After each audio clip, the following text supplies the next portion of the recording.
हमारे सनातन धर्म के इतिहास में अनेक शक्तिशाली राक्षसों, दानवों तथा असुरों का वर्णन आता है, जो देवताओं को मारने तथा अधर्म में ही लीन रहते थे, जिसके कारण संसार में कोई भी उन्हें पसंद नहीं करता था।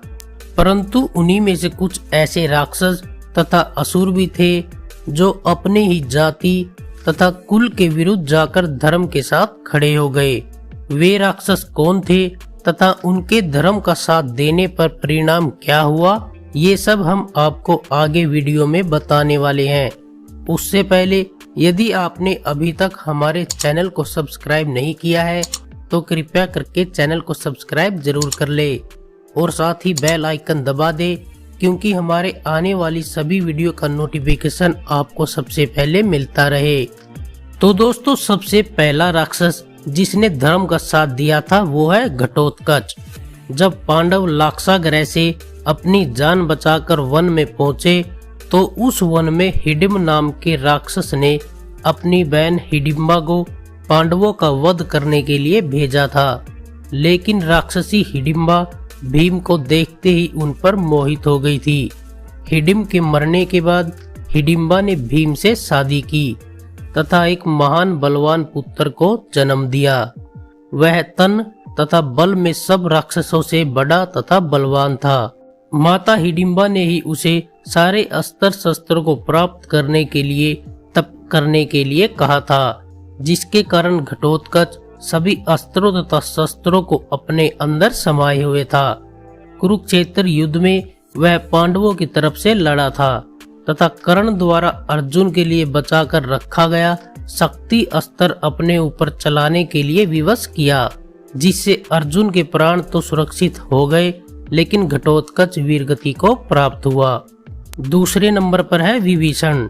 दोस्तों, महर्षि विशर्वा तथा कैकसी के 3 पुत्र हुए, रावण, कुंभकर्ण तथा विभीषण। विभीषण विशर्वा के सबसे छोटे पुत्र थे।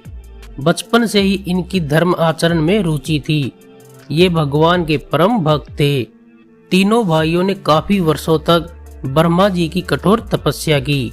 ब्रह्मा जी ने प्रसन्न होकर तीनों से वर मांगने को कहा था। उनमें से विभीषण ने मांगा था कि बड़ी से बड़ी मुसीबत आने पर भी मेरी बुद्धि धर्म से न हट पाए तथा बिना किसी के सिखाए ही मुझे ब्रह्मास्त्र का प्रयोग करना आ जाए तथा जिस भी जगह मैं रहूं हमेशा धर्म का पालन करता रहूं।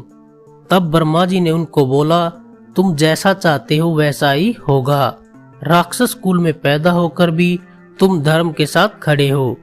इसके बाद विभीषण रावण तथा कुंभकर्ण के साथ लंका में ही रहने लगा। जब रावण ने सीता माता का अपहरण किया तब विभीषण ने रावण को समझाया कि पराई स्त्री का हरण महापाप है, लेकिन रावण ने उसकी बात न मानते हुए उसे लंका से लात मारकर भगा दिया था, जिससे विभीषण भगवान राम के साथ जाकर मिल गया था तथा रावण की मृत्यु का कारण बना। एक राक्षस कुल का होते हुए भी विभीषण ने अपने भाई के विरुद्ध जाकर धर्म का साथ दिया। दोस्तों, तीसरे नंबर पर है असुर राजा बलि। असुरों के राजा बलि अपार शक्तियों के स्वामी थे। उनकी शक्तियां बाकी राजाओं की अपेक्षा काफी बलशाली थी।